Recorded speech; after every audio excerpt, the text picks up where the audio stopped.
Price the Lord, praise the Lord. സ്നേഹമുള്ളവരെയും എല്ലാവർക്കും സ്വാഗതം. കത്തോലിക്ക സഭയുടെ വിശ്വാസ നിക്ഷേപം അപ്പസ്തോലിക അനുശാസനം ആയ ഈ കാറ്റക്കിസം ഓഫ് കാത്തലിക് ചർച്ച് സ്റ്റഡിയിലേക്ക് സ്വാഗതം. ഇന്ന് 2024 ഒക്ടോബർ മാസം 3-ാം തീയതിയാണ്. 1002-ാമത്തെ എപ്പിസോഡാണ് നമ്മൾ പഠിച്ചുകൊണ്ടിരിക്കുന്നത്. 1002. ഇന്നലത്തെ 2 സൗഖ്യങ്ങൾ, നമ്മുടെ പ്രവചനത്തിൻ്റെ കൺഫർമേഷനായിട്ട് 2 സൗഖ്യങ്ങൾ. ഒന്ന് നമ്മുടെ പ്രിയപ്പെട്ട ഐസക് അച്ഛൻ്റെതാണ്. കണ്ണിൻ്റെ ബ്രദർ, 1-2 ആഴ്ചയായിട്ട് എൻ്റെ കണ്ണിന് ഭയങ്കര ചുവപ്പായിരുന്നു. ഭയങ്കര കണ്ണിന് കടിയും, കണ്ണ് ഭയങ്കരമായിട്ട് ചുവന്നിരിക്കുമായിരുന്നു. അപ്പം എന്ത് ചെയ്തിട്ടും മാറുന്നില്ല. ഇപ്പം ഞാൻ വലിയൊരു യാത്ര കഴിഞ്ഞിട്ട് ഒരു 3-4 മണിക്കൂർ യാത്ര കഴിഞ്ഞിട്ട് വന്നപ്പോഴാണ് ഈ ക്ലാസ് കൂടുന്നത്. അപ്പം അത് കഴിഞ്ഞിട്ട് കുടുംബം തന്നെ വരുമ്പോൾ ഭയങ്കര കണ്ണിന് നല്ല ചൊറിച്ചിലും കണ്ണൊക്കെ ചുവന്നാണ് ഇരുന്നത്. ഈ പ്രവചനം കേട്ടു എൻ്റെ കണ്ണിലെ എല്ലാ ചുവപ്പെല്ലാം ഇപ്പം നോക്കുമ്പം കണ്ണ് നല്ലപോലെ വെളുത്തിരിക്കുന്നു. കണ്ണിലെ ചുവപ്പെല്ലാം മാറി. പ്രൈസ് ലോർഡ് ബ്രദർ, ദൈവത്തിന് ഒത്തിരി നന്ദി. Price the Lord. കർത്താവ് എങ്ങനെയാണ് ഇതൊക്കെ കാണിച്ചു തരുന്നത് എന്നുള്ളത് ഒരത്ഭുതം തന്നെയാണ്. അതുകൂടാതെ മറ്റൊരു സാക്ഷ്യം. പ്രൈസ് ദ ലോർഡ് ബ്രദറെ, ഞാൻ ഏലിയാമ്മ തോമസ് ആണ്. ഇന്നലെ വൈകുന്നേരം ഒക്ടോബർ 2 കറ്റേനറിയയിലെ പ്രവചനത്തിന് ശേഷം ഉണ്ടായില്ല അടയാളമായ 2-ാമത്തെ രോഗസൗഖ്യം, നരമ്പ് സംബന്ധമായ അസുഖം ബ്രദർ പറഞ്ഞപ്പോൾ തന്നെ അത് എനിക്കായിരിക്കണമേ എന്ന് ഞാൻ പ്രാർത്ഥിച്ചു. കുറേ നാളുകളായിട്ട് എൻ്റെ 2 കാലിലും നരമ്പിന് നല്ല വേദനയായിരുന്നു. അത് എപ്പോഴും ഇല്ല, ചില സമയത്ത് ഇങ്ങനെ മിന്നുന്ന സിവിയറായിട്ടുള്ള പെയിൻ വരുമായിരുന്നു. ഇന്നലെ ആ പ്രവചനത്തിന് ശേഷം എനിക്ക് ഇതുവരെ വേദന ഉണ്ടായില്ല. ദൈവത്തിന് മഹത്വം. യേശുവേ നന്ദി. ദൈവത്തിന് 1000 നന്ദി. സ്നേഹമുള്ളവരെ, ഇത് ഞാൻ നിങ്ങളോട് പ്രാക്ടിക്കലായിട്ടൊരു ബുദ്ധിമുട്ട് പറയാണ്. ബുദ്ധിമുട്ടായിട്ടല്ല, നിങ്ങൾ അത് പഠിക്കാൻ വേണ്ടിയിട്ടാണ്.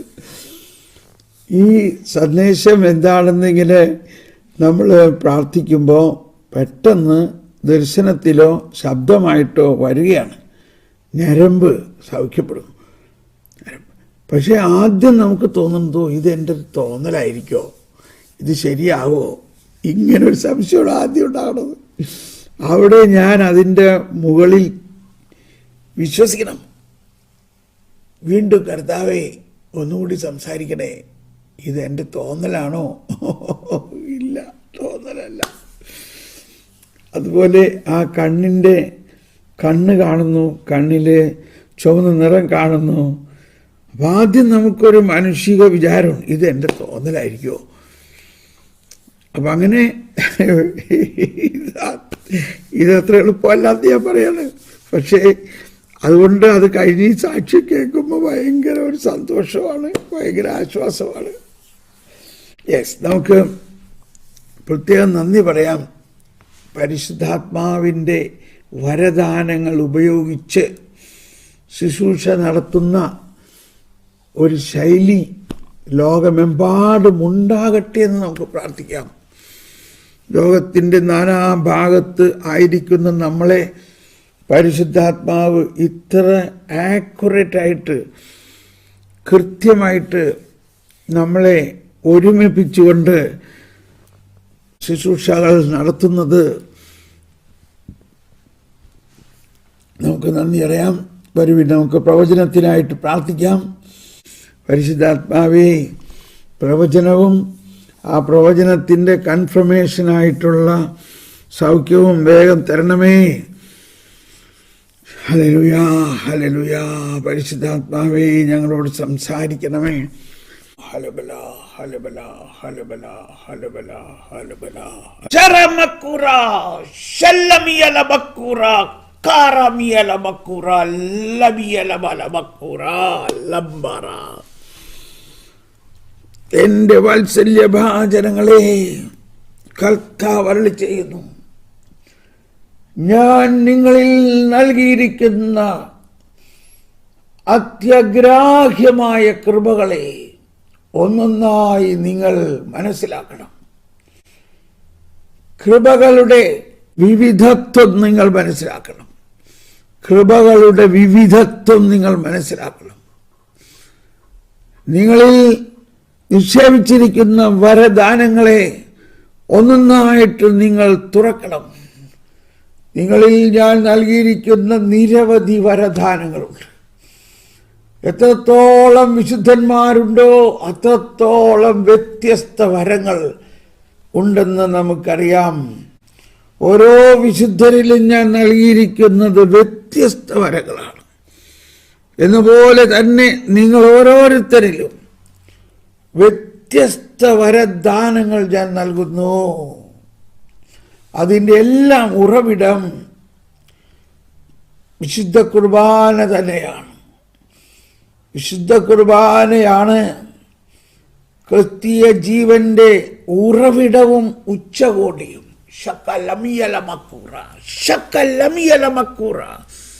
നിങ്ങളിൽ ഞാൻ നൽകിയിരിക്കുന്ന ദിവ്യകാരുണ്യ അനുഭവത്തിന്റെ ഉച്ചകോടിയിലേക്ക് നിങ്ങൾ നീങ്ങിക്കൊണ്ടിരിക്കുകയാണ്.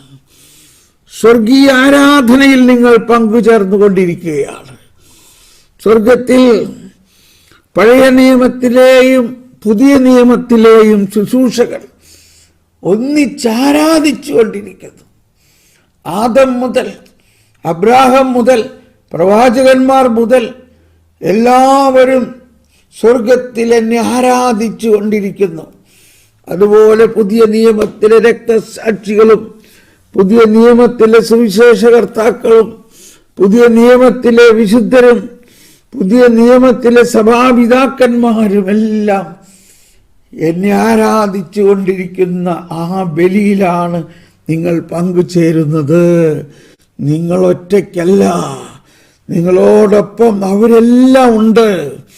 അവരെല്ലാം നിങ്ങൾക്ക് വേണ്ടി പ്രാർത്ഥിക്കുന്നത് അവരെ പോലെ നിങ്ങൾ എല്ലാവരും ആകാൻ വേണ്ടിയാണ്.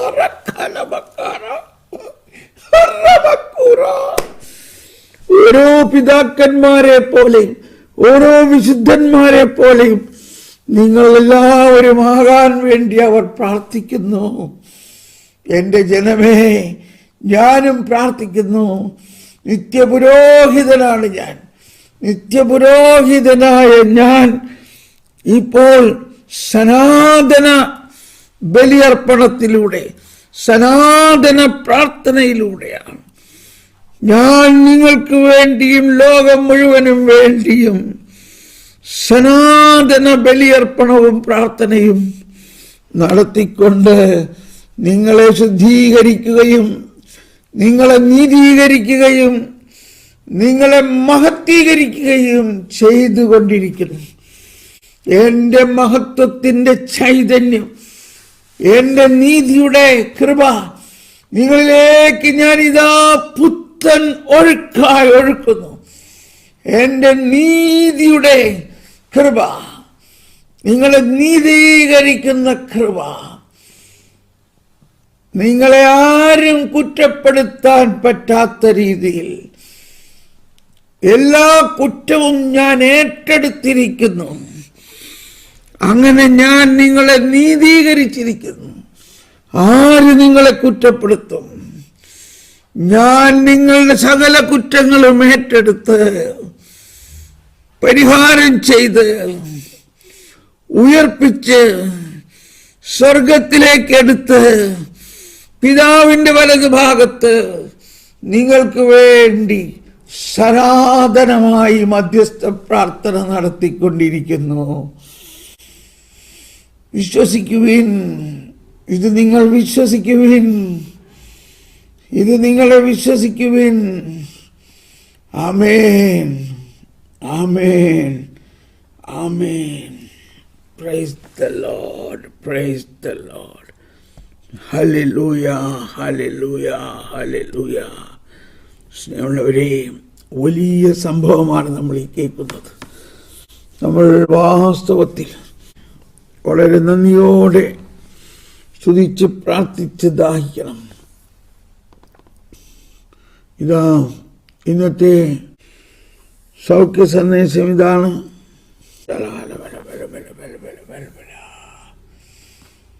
ശക്തമായ തലവേദന, തല വെട്ടിപ്പൊളിയുന്ന പോലെയുള്ള ശക്തമായ തലവേദന സൗഖ്യപ്പെടുന്നു. രണ്ടാമതായി, ശക്തമായ ചെവിയിലുള്ള വേദനയും ചെവിയിലുള്ള പഴുപ്പും. ചെവിയിൽ വേദനയും പഴുപ്പും ഉള്ള ഒരാളെ സൗഖ്യപ്പെടുത്തുന്നു. മൂന്നാമതായി, എനിക്കറിയില്ല അതിൻ്റെ കൃത്യമായ അർത്ഥം, കണ്ണങ്കാലിൽ ഉളുക്ക് ശബ്ദമായിട്ടാണ് കേൾക്കുന്നത്. കണ്ണങ്കാലിൽ ഉളുക്ക് സൗഖ്യപ്പെടുന്നു. ഇതാണ് 3 സൗഖ്യങ്ങൾ. 1 ശക്തമായ തലവേദന, 2 ചെവിയിലുള്ള പഴുപ്പും വേദനയും, 3 കണ്ണങ്കാലിൽ ഉളുക്ക് സൗഖ്യപ്പെടുന്നു. ഇത് പിന്നീട് സൗഖ്യം കിട്ടുന്നവർ സൗഖ്യത്തിൻ്റെ അനുഭവം എൻ്റെ വാട്സപ്പിൽ മെസ്സേജ് ആയിട്ടിടുക. 009447196033. മെറിൻ റെന്നി 2 ദിവസം മുമ്പ് സൗഖ്യം കിട്ടിയ ആൾ തന്നെയാണ്. മെറിൻ റെന്നി നമ്പർ 1. അതായത് ശക്തമായ തലവേദന. ഇത് ഞാൻ സംശയിക്കുകയാണ്. എനിക്കത് ആ ശക്തമായ തലവേദന എന്ന് കേട്ടപ്പോൾ ഞാൻ വലിയ സീരിയസ് ആയിട്ടുള്ള എന്തെങ്കിലുമാണ് പ്രതീക്ഷിച്ചത്. പക്ഷേ വീണ്ടും പറഞ്ഞു ശക്തമായ തലവേദന. Thank you Merin. ഒരു ഓഡിയോ മെസ്സേജ് ഇപ്പം തന്നെ അയക്കുമോളെ. അപ്പം അത് വലിയൊരു അടയാളമാണ്. നിന്നെ രണ്ടാമതും കർത്താവ് ഇതാ അടയാളം നൽകുന്നു. Price the Lord. വരുവിൻ, നമുക്ക് ഇന്നത്തെ ക്ലാസ്സിലേക്ക് കയറാം. ഇന്നത്തെ കുർബാന അർപ്പണത്തിൽ നമ്മൾ ആ സ്വർഗീയ ആരാധന എന്നുള്ള കാര്യം കുർബാനയിൽ നമ്മൾ കൂടുതലായി ശ്രദ്ധിക്കണം എന്ന് തോന്നുകയാണ്. അപ്പം നമ്മൾ ഈ സ്വർഗീയ ആരാധനയിൽ മനസ്സിലാക്കേണ്ടത് ആബേൽ അർപ്പിച്ച ബലിയോടും നോഹയുടെ ബലി, ഇതെല്ലാം ഒരു സനാതന ബലിയിലേക്ക് ചേർന്നിരിക്കുന്നു എന്ന് മനസ്സിലാക്കിക്കൊണ്ട് അവരെല്ലാം ബലി അർപ്പിക്കുകയാണ്. പേജ് 74. ഉയരങ്ങളിലേക്ക് ഉയരട്ടെ ഹൃദയവികാര വിചാരങ്ങൾ, ഉയരങ്ങളിലേക്ക്. അപ്പം ഈ ഉയരങ്ങളിലേക്ക് ഉയരട്ടെ എന്ന് നമ്മൾ പ്രാർത്ഥിക്കുമ്പോൾ നമ്മളിങ്ങനെ ആകാശത്തെ നോക്കാനല്ല വേണ്ടത്. അവിടെ ആ സ്വർഗീയ ആരാധനയിലേക്ക് നമ്മൾ പങ്കുചേരുക എന്നുള്ളതാണ്. എന്നിട്ട് പൂർവപിതാവാം അബ്രാഹം ഇസഹാക്ക് യാക്കോബ് എന്നിവർ തൻ കണ്ടോ. അപ്പോ അവരുടെ എല്ലാം ബലിയോട് നമ്മൾ ചേരുകയാണ്. ദൈവമേ നിത്യം ആരാധ്യൻ ഉണ്ടോ. ദൈവം നിത്യം ആരാധ്യം. അതായത് കുദാശകളിൽ രക്ഷയുടെ രഹസ്യം നമ്മൾ ആഘോഷിക്കുമ്പോഴെല്ലാം ഈ സനാതന ആരാധനയിൽ പങ്കുചേരുന്നു. രാജാവേ നിൻ സന്നിധിയിൽ. അപ്പോൾ വൈദികൻ അഖില ചരാചര കർത്താവാം ദൈവത്തിനു ബലിയ. അപ്പോൾ ഇന്നത്തെ കുർബാനയിൽ എനിക്കുണ്ടായ ഒരു അനുഭവമാണ് ഞാൻ പറയുന്നത്. ആദം മുതൽ ഉള്ള എല്ലാവരും സ്വർഗത്തിൽ ഈ സനാതന ബലി അർപ്പിക്കുന്നു. നമ്മളെല്ലാവരും ആദത്തിൻ്റെ ശരീരത്തിൻ്റെയും ഭാഗമാണ്, ക്രിസ്തുവിൻ്റെ ശരീരത്തിൻ്റെയും ഭാഗമാണ്. ആ ആദത്തിൻ്റെ ശരീരത്തിൻ്റെ ഭാഗമായ നമ്മളെ ഈ ജനനം, സ്നാനം, പീഡ, ക്രൂശേറ്റം, സ്വർഗാരോഹണത്തിലൂടെ മഹത്വീകരിച്ചിരിക്കുന്നു. അങ്ങനെ ഉത്ഭവപാപത്തിൻ്റെ പ്രധാന വക്താവായ ആദത്തെ പോലും സ്വർഗത്തിലേക്ക് എടുത്തിരിക്കുന്നു. ആദത്തിൻ പിഴ കാരണമായി മർത്യനു വന്ന കടം വീട്ടി ക്രിസ്തു നമുക്കായി തൻ രക്തം ചിന്തിയൊഴിച്ച ബാധകളും ആകയാൽ രക്ഷകൻ ആഗമിക്കാൻ ഹേതുവാം പാപമേ ഭാഗ്യപൂർണം ഈരാവിൽ ശുദ്ധീകരിച്ചതെല്ലാം. കണ്ടോ? അപ്പൊ ഇതൊക്കെ എൻ്റെ മനസ്സിലേക്ക് ഇങ്ങനെ വന്നിട്ട് ഭയങ്കര ഒരു അനുഭവമായിരുന്നു. അതോടൊപ്പം ഈശോയുടെ തിരുരക്തം വാഴ്ത്തുന്ന സമയത്ത് നീതീകരണത്തിന്റെ ഈ ഭാഗമാണ് എൻ്റെ മനസ്സിലേക്ക് വന്നത്. ദൈവനീതി എന്ന് പറയുന്നത് ഈശോ തൻ്റെ രക്തം കൊടുത്ത് നമ്മളെ നീതീകരിച്ചു. അങ്ങനെ അതിവിടെയാണ് 1992 സജീവവും വിശുദ്ധവും ദൈവത്തിന് പ്രീതിജനകവുമായ ബലി വസ്തുവായി തന്നെ തന്നെ കുരിശിൽ അർപ്പിക്കുകയും തൻ്റെ രക്തം എല്ലാ മനുഷ്യരുടെയും പാപപരിഹാരത്തിനുള്ള ഉപകരണമാകുകയും ചെയ്തു. ആ ക്രിസ്തുവിന്റെ പീഡാസഹനത്തിന്റെ ഫലമായി നമുക്ക് ലഭിച്ചതാണ് നീതീകരണം. Praise the Lord. ഇതാ ഈ സാക്ഷ്യം നൽകിയ മെറിൻ റെന്നിയുടെ വോയിസ് മെസ്സേജ് വന്നിട്ടുണ്ട്, അത് കേൾക്കാം. ഹലോ ബ്രദറെ, പ്രൈസ് ദി ലോർഡ്. ഇപ്പം CCCയുടെ ക്ലാസ്സിന്റെ സമയത്തുള്ള പ്രവചനത്തിന് ശേഷം അടയാളങ്ങളോട് സ്ഥിരീകരിക്കുന്നതിൻ്റെ അകത്ത് ആദ്യമേ പറഞ്ഞ രോഗസൗഖ്യം എനിക്കാ കിട്ടിയത്. തലവേദന മാറുന്നു, ശക്തമായ തലവേദന രാവിലെ തൊട്ടുണ്ടായിരുന്നു. തലയുടെ ഒരു സൈഡിലിരുന്ന് ലെഫ്റ്റ് സൈഡിലിരുന്ന് ഭയങ്കര വേദനയായിരുന്നു. അപ്പം ബ്രദർ, ഞാനിപ്പം ആർക്കായിരിക്കും രോഗസൗഖ്യം കിട്ടണേന്നിങ്ങനെ ആലോചിച്ചിങ്ങനെ ഇരിക്കുന്നപ്പോഴത്തേക്കും ബ്രദർ പറയണതിന് മുന്നേ തന്നെ എനിക്ക് എൻ്റെ ഉള്ളിൽ നിന്ന് ഇങ്ങനെ വരുക, തലവേദന എന്ന് പറയും, തലവേദന എന്ന് പറയും, എന്നിങ്ങനെ സ്ട്രോങ് ആയിട്ട് വരുക.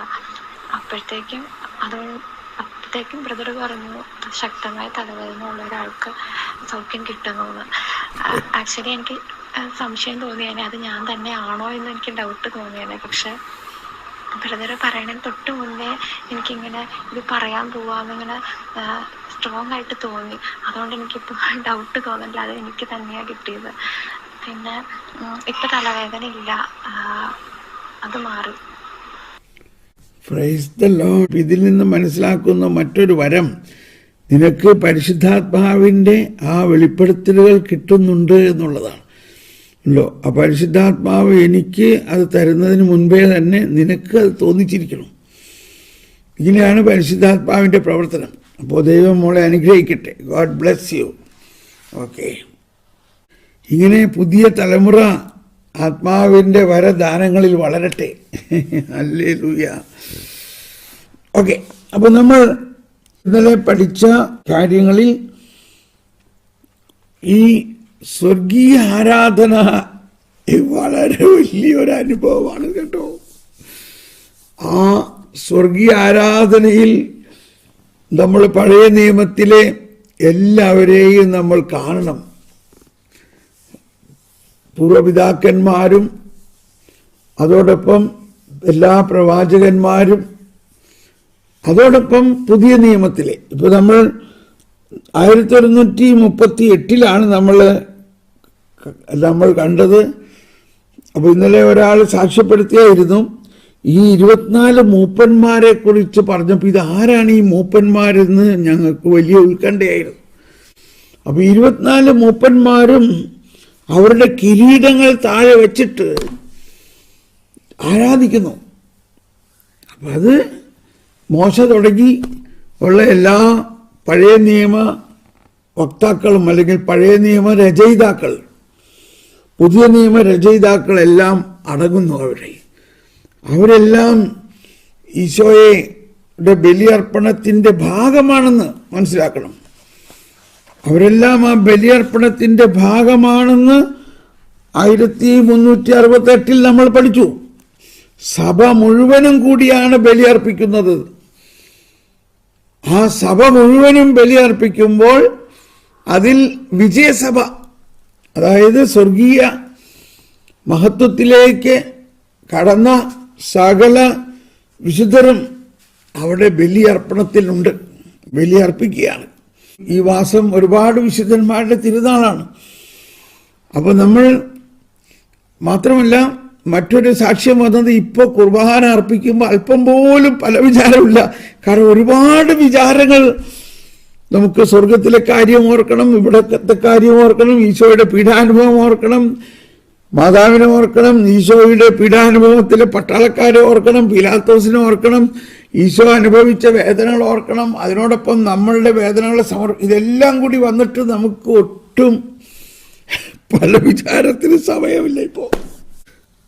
Praise the Lord. ഞാൻ ഈ അനുഭവങ്ങൾ ഇങ്ങനെ പറയണത് നിങ്ങളെ അനുഭവത്തിലേക്ക് വരണം. അങ്ങനെ ആർക്കെങ്കിലും ഒരനുഭവം ഇല്ലെങ്കിൽ എന്നോട് പറയൂ, അപ്പോൾ ഞാൻ അതിന് കാരണം കണ്ടുപിടിക്കാം കേട്ടോ. ഒരനുഭവമില്ലാത്തവർ ആദ്യം ചെയ്യേണ്ടത് വ്യക്തിപരമായ പ്രാർത്ഥന നന്നായിട്ട് പ്രാർത്ഥിക്കണം. അങ്ങനെ നമ്മുടെ ഉള്ളിൽ വസിക്കുന്ന ത്രിത്വത്തെ ആരാധിക്കാൻ നമ്മൾ പഠിക്കണം. അതോടൊപ്പം നമ്മുടെ ഉള്ളിൽ കിടക്കുന്ന കുറേ കെട്ട് കേസുകളെ കഴുകിക്കളയണം. പഴയ കുറേ ആവശ്യമില്ലാത്ത കാര്യങ്ങൾ നമ്മുടെ ഉള്ളിലുണ്ടാകും, അതിനെല്ലാം വിശുദ്ധീകരിക്കണം. ഓക്കെ, അപ്പോൾ നമ്മൾ 1139 വളരെ മനോഹരമായ വാക്കാണ്. കൂദാശകളിൽ രക്ഷയുടെ രഹസ്യം നമ്മൾ ആഘോഷിക്കുമ്പോഴെല്ലാം ഈ സനാതന ആരാധനയിൽ, ആ എറ്റേണൽ വർഷിപ്പ്, ആ സനാതന ആരാധന, അതാണ് ഉയരങ്ങളിലേക്കുയരട്ടെ ഹൃദയവികാര വിചാരങ്ങൾ, ഉയരങ്ങളിലേക്കുയരട്ടെ ഹൃദയവികാര വിചാരങ്ങൾ. കേട്ടോ, ഒരു വികാരത്തോടെ ഹൃദയവികാര വിചാരങ്ങൾ. അപ്പോൾ നമ്മൾ ഇനി 1140 പ്രവേശിക്കുകയാണ്. കൗദാശി ആരാധന ആഘോഷിക്കുന്നവർ. അപ്പോൾ ഇത്രയും സമയം നമ്മൾ പഠിച്ചത് സ്വർഗീയ ആരാധന ആഘോഷിക്കുന്നവർ. ഇനി പഠിക്കുന്നത് കൗദാശി ആരാധന ആഘോഷിക്കുന്നവർ. അതിങ്ങനെയാണ്, സമൂഹം മുഴുവനുമാണ്. കണ്ടോ, സമൂഹം മുഴുവനും, സമൂഹം മുഴുവനുമാണ്. അതാണ് അതിൻ്റെ സബ് ഹെഡിങ്. കൗദാശി ആരാധന ആഘോഷിക്കുന്നവർ, കണ്ടോ, സമൂഹം മുഴുവനുമാണ്. 1140 ശിരസുമായി ഐക്യപ്പെട്ട ക്രിസ്തു ശരീരമാണ് ആഘോഷിക്കുന്നത്. അപ്പോൾ ഇത് തന്നെ നമ്മൾ 1136 കേട്ട കാര്യത്തിൻ്റെ മറ്റൊരു ഭാഷയാണ്. എന്താണ് 1136 കേട്ടത്? ആരാധന സമ്പൂർണ്ണ ക്രിസ്തുവിൻ്റെ പ്രവൃത്തിയാണ്. എന്താണ് സമ്പൂർണ്ണ ക്രിസ്തു എന്ന് പറഞ്ഞാൽ? ശിരസും ശരീരവും. അത് തന്നെയാണ് വാസ്തവത്തിൽ ഇപ്പൊ ഇവിടെ പറയുന്നത്. സമൂഹം മുഴുവനുമാണ്. നമ്മളുടെ ഉണ്ടാകേണ്ട ഒരുപാട് തെറ്റിദ്ധാരണകൾ മാറേണ്ട ആവശ്യമുണ്ടെന്നുള്ളത് ഇപ്പൊ കൃത്യമായില്ലേ? നമ്മൾ ആരാധന അർപ്പിക്കുമ്പോൾ വേറെ ഒരുപാട് കാര്യങ്ങളൊക്കെ ചിന്തിച്ചിട്ടാണ് അർപ്പിക്കുന്നത്. പക്ഷെ നമ്മളെക്കുറിച്ചോ സഭയാവുന്ന ശരീരത്തെക്കുറിച്ചോ നമ്മൾ ചിന്തിക്കാറുണ്ടോ? ഇപ്പോൾ റോമിൽ സിനഡ് നടന്നുകൊണ്ടിരിക്കുകയാണ്. എന്താണ് സിനഡ്? ഈ സിനഡ് എന്ന് പറഞ്ഞാൽ തന്നെ അതിൻ്റെ അർത്ഥം എല്ലാവരും കൂടി ഒരുമിക്കുക എന്നുള്ളതാണ്. എല്ലാവരെയും ഒന്നിച്ച്, എല്ലാവരുടെയും സഭാ ശരീരം മുഴുവനും ഒരുമിച്ച് ചിന്തിക്കുക, ഒരുമിച്ച് മുന്നേറുക, ഒരുമിച്ച് ധ്യാനിക്കുക, ഒരുമിച്ച് പരിശുദ്ധാത്മാവ് സഭയിലെ ഏതൊരാളോടും സംസാരിക്കാം, സാധാരണക്കാരോട് സംസാരിക്കാം. അങ്ങനെ ആ സാധാരണക്കാരെ ഉൾപ്പെടുത്തിക്കൊണ്ട് സഭ മുന്നേറണം എന്നത്, അതാണ് സിനഡൽ വേ എന്ന് പറയുന്നത്. സഭ ഒരു ക്ലർജി ഡൊമിനേഷൻ അല്ല എന്ന് മാർപ്പാപ്പ പറയുകയാണ്. ഇത് ഞാൻ പറയുന്നതല്ല കേട്ടോ, മാർപ്പാപ്പ തന്നെ പല പ്രാവശ്യം പറയുന്നത് സഭ ഒരു ക്ലർജി ഡൊമിനേറ്റഡ് അല്ല എന്ന്. അപ്പൊ അത് നമ്മളും കൂടി മനസ്സിലാക്കണം, നമ്മളും കൂടി അത് മനസ്സിലാക്കണം. നമ്മൾ ഓരോരുത്തർക്കും സഭയിൽ പ്രത്യേക ഒരു ദൗത്യമുണ്ട്. നമ്മൾ ഓരോരുത്തരും സഭയിലെ, ഒരുപക്ഷെ ഈ ശരീരത്തിലെ ഈ ചെറുവിരൽ വളരെ ചെറുതാണ്, പക്ഷെ ഈ ചെറുവിരലിന് ഒരു ദൗത്യമുണ്ട്. തലമുടി കളയണതാണെങ്കിലും ആ തലമുടിക്കും ഒരു ദൗത്യമുണ്ട്. കയ്യിലെ നഗരുകൾ ആവശ്യമില്ല എന്ന് പറഞ്ഞ് വെട്ടിക്കളയണതാണ്, പക്ഷെ അതിനും ഒരു ദൗത്യമുണ്ട്. ഒരുമിച്ച് നടക്കുക, സിനഡൽ വേ. അപ്പം നമ്മൾ പ്രത്യേകിച്ച് ഇത് കേൾക്കുന്ന അൽമായരായിട്ടുള്ളവരും സന്യസ്തരായിട്ടുള്ളവരും ഈ ഒരു ആശയത്തെ ഉൾക്കൊള്ളണം. സഭ എന്ന് പറയുന്നത് ദൈവജനമാണ്, ദൈവജനം. ആ ദൈവജനത്തെ ശുദ്ധീകരിക്കാനും അവരെ നയിക്കാനുമാണ് വൈദികരും ബിഷപ്പുമാരെയും കർത്താവ് നിയോഗിച്ചിരിക്കുന്നത്. ആ ഒരു ആശയത്തെ ഹൃദയത്തിൽ നമ്മൾ ഓരോരുത്തരും സ്വീകരിച്ചുകൊണ്ട് നമ്മൾ ഈ സഭയിലെ ആരാണ്, നമ്മളെക്കുറിച്ച് ഈ സഭയിൽ എന്താണ് ദൗത്യം എന്ന് ഓരോരുത്തരും പ്രാർത്ഥിച്ചിട്ട് ആ ദൗത്യം നമ്മൾ ചെയ്യണം. അങ്ങനെ ഇവിടെ പറയുകയാണ്, സഭ സമൂഹം മുഴുവനുമാണ്, ശിരസ്സുമായി ഐക്യപ്പെട്ട ക്രിസ്തു ശരീരമാണ് ആഘോഷിക്കുന്നത്. ആരാധനാ കർമ്മങ്ങൾ സ്വകാര്യ കർമ്മങ്ങളല്ല, മറിച്ച് ഐക്യത്തിൻ്റെ കൂദാശയായ സഭയുടെ, കണ്ടോ, സഭ എന്ന് പറയുന്നത് തന്നെ ഒരു കൂദാശയാണ്. അതാണ് ലൂമൻ ജെൻഷ്യം 1, ഒന്നാമത്തെ ലൂമൻ ജെൻഷ്യം, ജനതകളുടെ പ്രകാശം എന്ന രണ്ടാം വത്തിക്കാൻ സൂനകദോസിന്റെ ഏറ്റവും പ്രധാന പ്രമാണരേഖയിൽ ആദ്യത്തെ പാരഗ്രാഫ് തന്നെ പഠിപ്പിക്കുന്നത് സഭ ഐക്യത്തിൻ്റെ കൂദാശയാണ്. അതായത് മെത്രാന്മാരുടെ നമ്പർ 7 സാക്രസാൻഡം കൺസീലിയമാണ്.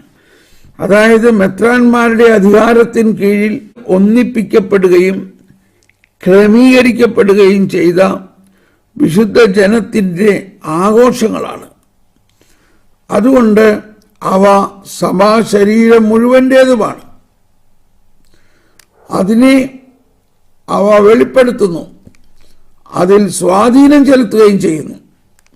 എന്നാൽ അവ ഓരോ അംഗത്തെയും അവരവരുടെ സ്ഥാനക്രമം, ശുശ്രൂഷാധർമ്മം, അവയിലുള്ള യഥാർത്ഥ ഭാഗഭാഗിത്വം എന്നിവയനുസരിച്ച് വിവിധ രീതികളിൽ സ്പർശിക്കുന്നു. അതാണ് സാക്രസാൻഡം കൺസീലിയം എന്ന രണ്ടാം വത്തിക്കാൻ കൗൺസിലിൻ്റെ ഡൊഗ്മാറ്റിക് കോൺസ്റ്റിറ്റ്യൂഷനാണത്.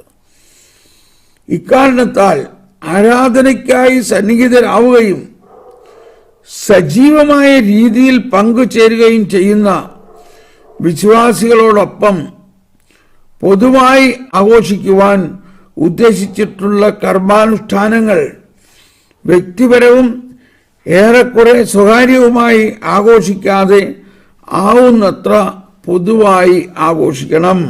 വീണ്ടും സാക്രസാൻഡം കൺസീലിയം. അതാണ് ഇക്കാരണത്താൽ ആരാധനയ്ക്കായി സന്നിഹിതരാവുകയും സജീവമായ രീതിയിൽ പങ്കുചേരുകയും ചെയ്യുന്ന വിശ്വാസികളോടൊപ്പം പൊതുവായി ആഘോഷിക്കുവാൻ ഉദ്ദേശിച്ചിട്ടുള്ള കർമാനുഷ്ഠാനങ്ങൾ വ്യക്തിപരവും ഏറെക്കുറെ സ്വകാര്യവുമായി ആഘോഷിക്കാതെ ആണ്. ആവുന്നത്ര പൊതുവായി തന്നെ ആഘോഷിക്കണം.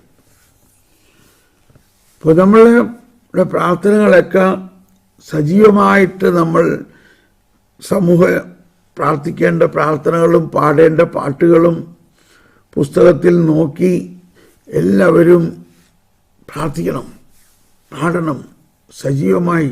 അല്ലെങ്കിൽ അത് ആ ഗായക സംഘക്കാർ പാടിക്കോട്ടെ. അതുകൊണ്ടാണ് മറ്റൊരു പാട്ടും പാടരുത്. ഗായക സംഘത്തിന് ഇഷ്ടമുള്ള പാട്ടല്ല പാടേണ്ടത്. തക്സയിൽ എഴുതിയിരിക്കുന്ന പാട്ടും എല്ലാവർക്കും അറിയാൻ പാടാവുന്ന പാട്ടുമാണ് പാടേണ്ടത്. ഓക്കെ, ഉടനെ 752 നമുക്കൊന്ന് പോകാം. 752 ക്രൈസ്തവ പാരമ്പര്യത്തിൽ സഭ എന്ന പദം ആരാധനാ സമ്മേളനത്തെയോ പ്രാദേശികമായ ഒരു സമൂഹത്തെയോ വിശ്വാസികളുടെ സാർവത്രിക സമൂഹത്തെയോ സൂചിപ്പിക്കുന്നു.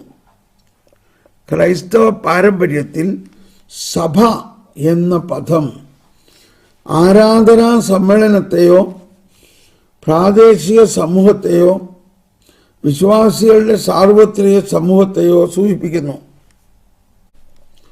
ഈ 3 അർത്ഥങ്ങളും വേർതിരിക്കാനാവാത്തവയാണ്. സഭ എന്നത് ലോകമെമ്പാടും ദൈവം ഒരുമിച്ച് കൂട്ടുന്ന ജനമാണ്. കണ്ടോ, എന്താണ് സഭ? സഭ എന്നത് ലോകമെമ്പാടും ദൈവം ഒരുമിച്ച് കൂട്ടുന്ന ജനമാണ്. അവൾ പ്രാദേശിക സമൂഹങ്ങളിലായി നിലനിൽക്കുന്നു. ആരാധനാപരമായ, പ്രത്യേകിച്ചും ദിവ്യകാരുണ്യപരമായ സമൂഹമെന്ന നിലയിലാണ് സഭ യാഥാർത്ഥ്യമാക്കപ്പെടുന്നത്. അവർ ക്രിസ്തുവിൻ്റെ വചനത്തിൽ നിന്നും ശരീരത്തിൽ നിന്നും ജീവൻ സ്വീകരിക്കുന്നു. അങ്ങനെ അവൾ ക്രിസ്തുവിൻ്റെ ശരീരമായി തീരുകയും ചെയ്യുന്നു. അതാണ്. അപ്പോൾ ഈ കാലഘട്ടത്തിൽ ഈ അറിവില്ലായ്മയാണ് നമ്മുടെ വലിയ പ്രശ്നം. ഇനി 1348 പോകാം. ആഘോഷത്തിൻ്റെ ക്രമം 1348. എല്ലാവരും ഒരുമിച്ച് കൂടുന്നു. സ്തോത്രയാഗ സമ്മേളനത്തിനായി ക്രിസ്ത്യാനികൾ ഒരു സ്ഥലത്ത് വന്നു ചേരുന്നു. ഈ സമ്മേളനത്തിന്റെ പ്രഥമ സ്ഥാനി കുർബാനയുടെ പ്രധാന കാർമ്മികനായ ക്രിസ്തു തന്നെയാണ്. അവിടുന്ന് പുതിയ നിയമത്തിലെ പ്രധാന പുരോഹിതനാണ്. അവിടുന്ന് തന്നെയാണ് ഓരോ കുർബാനയിലും അദൃശ്യമായി അധ്യക്ഷനായിരിക്കുന്നത്. ക്രിസ്തുവിൻ്റെ പ്രതിനിധി എന്ന നിലയിലാണ് മെത്രാനോ പുരോഹിതനോ തലവനായ ക്രിസ്തുവിൻ്റെ വ്യക്തിത്വത്തിൽ പ്രവർത്തിച്ചുകൊണ്ട് സമ്മേളനത്തിൽ അധ്യക്ഷനായിരിക്കുന്നതും വായനകൾക്ക് ശേഷം പ്രഭാഷണം നടത്തുന്നതും കാഴ്ചവസ്തുക്കൾ സ്വീകരിക്കുന്നതും സ്തോത്രയാഗ പ്രാർത്ഥന ചെല്ലുന്നതും. എല്ലാവർക്കും ഈ ആഘോഷത്തിൽ തങ്ങളുടെ സജീവമായ പങ്ക് നിർവഹിക്കാനുണ്ട്. ഓരോരുത്തർക്കും അവരവരുടെ രീതിയിൽ വായനക്കാർ, കാഴ്ചസ്തുതികൾ കൊണ്ടുവരുന്നവർ, ദിവ്യകാരുണ്യം നൽകുന്നവർ, ആമേൻ പറഞ്ഞ് തങ്ങളുടെ ഭാഗഭാഗിത്വം പ്രകടിപ്പിക്കുന്ന ജനം മുഴുവനും. Price the Lord. നമ്മളിവിടെ നിർത്താം. ഓക്കെ, എല്ലാവർക്കും നന്ദി. ദൈവം എല്ലാവരെയും അനുഗ്രഹിക്കട്ടെ. God bless you. Price the Lord.